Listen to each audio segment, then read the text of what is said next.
Today ay pupuntahan natin ang isa sa pinakamagandang campsite dito sa Tanay Rizal. At mag-overnight tayo para makita natin ang sinasabi nilang Sea of Clouds. Ito ay ang Treasure Mountain.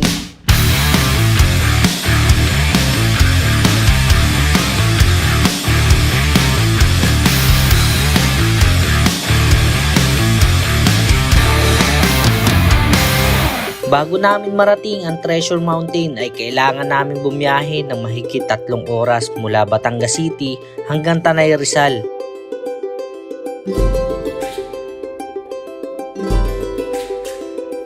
So ayun mga bayano, dito na tayo ngayon. Ngayon magpapabook muna tayo kasi kailangan daw pala dito ng booking. So muna tayo dito at magtatanong tayo. Pagkatapos naming magbayad ay kinuha na din namin ang aming mga gamit. Chinek din nila ang aming mga gamit. Bawal nga pala magdala ng speaker dito bay dahil pinapanatili nila palagi ang katahimikan sa campsite.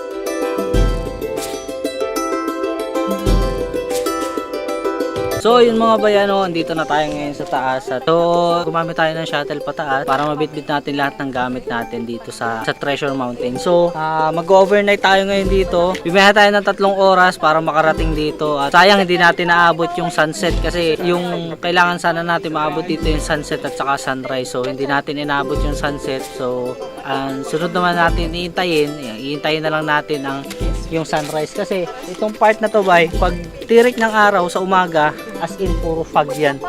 Makikita nyo para siyang may ulap dito sa may parting baba niya. So yun yung iintayin natin. Mag-overnight tayo. Ito yung mga tutulugan natin, mga tent. So let's go. Pagkarating pa lang namin talagang mamamangha ka na sa ganda ng lugar. Sobrang nakaka-relax talaga ang pagkonekta sa kalikasan. Bukod pa rito ay sariwang hangin din ang malalanghap mo dito. So yung mga bayano, iikot ko muna kayo sa lugar. Ito kung makikita nyo, nasa pinakatuktok talaga tayo ng bundok. Ganito kaganda yung makikita mo sa taas. Ganyan siya kaganda.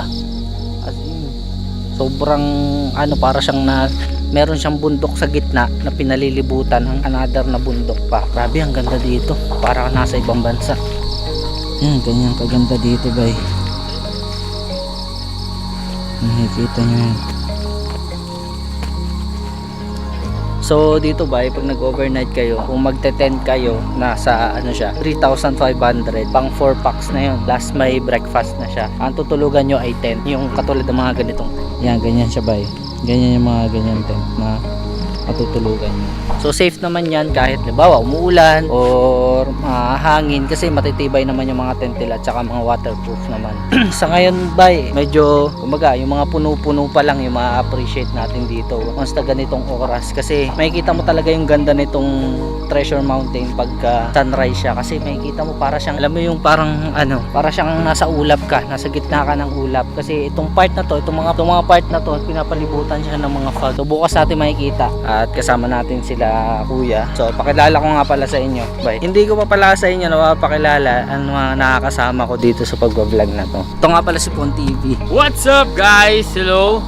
Welcome to Bry Vlog. Kasama natin siya ngayon ngayong camping adventure natin dito sa Treasure Mountain sa Tanay Rizal. So siya ba yung palagi natin nakakasama, so hindi ko lang nababanggit pero siya lagi yung kasama natin sa ating mga travel, sa ating mga pinupuntahan. Follow nyo din siya sa Facebook page niya at saka sa YouTube channel. So kung ikaw ba ay nanonood nito, subscribe mo yung channel ko, follow mo yung page ko, like mo na din, share mo na din. Magpe-prepare na tayo ng ating kakainin ngayong gabi. Pahinga muna tayo sa exploring ng mga historic na lugar. Pahinga muna tayo, kumbaga kukonekta muna tayo sa kalikasan.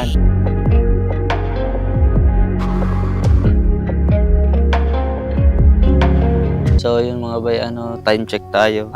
It's already 5:10 AM ng umaga at medyo madilim pa. Aabangan natin yung talagang sunrise niya. Kung makikita nyo bay, dito sa part na to makikita nyo na parang may mga ulap na. Ayan grabe ang ganda niyan bay. Pamula dun sa dulo hanggang dito meron na siyang ulap. Kung makikita nyo yun sa drone ay sobrang ganda talaga niya. Ito talaga yung pinunta natin dito sa lugar kasi ito yung dinadayo dito. So okay tayo dito sa may medyo mataas na lugar at papakita ko sa inyo yung ulap. As in halos kapantay na namin yung ulap. Ito ba yun? Check mo yun ba yun? Yan grabe. Sobrang ganda yan, bay.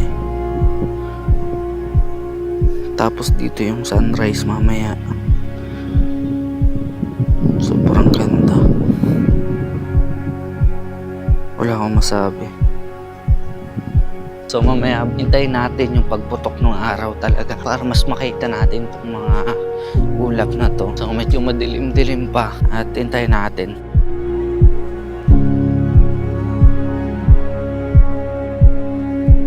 So ayun mga bayano, andito na, lumabas na yung ganda nitong Treasure Mountain. Talagang ito yung inabangan natin. Kung makikita nyo, dito sa likuran, sobrang ganda. Ayan no, nakapalibot dyan yung nakapalibot dyan yung mga ulap. Sobrang nakaka-relax.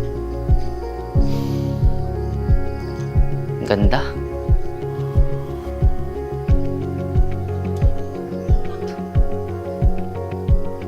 Sobrang mag-enjoy ka dito, bay. Kahit mababanas man, mainit man, pero ito naman yung magiging kapalit. Yung ganda naman sa umaga, yung masisilayan mo sa umaga. Para kang nasa para kang nasa ibang bansa. At kung umabot ka sa video na ito, ay ipapasyal kita sa ulap at bundok na nakikita ko ngayon. Enjoy, bay!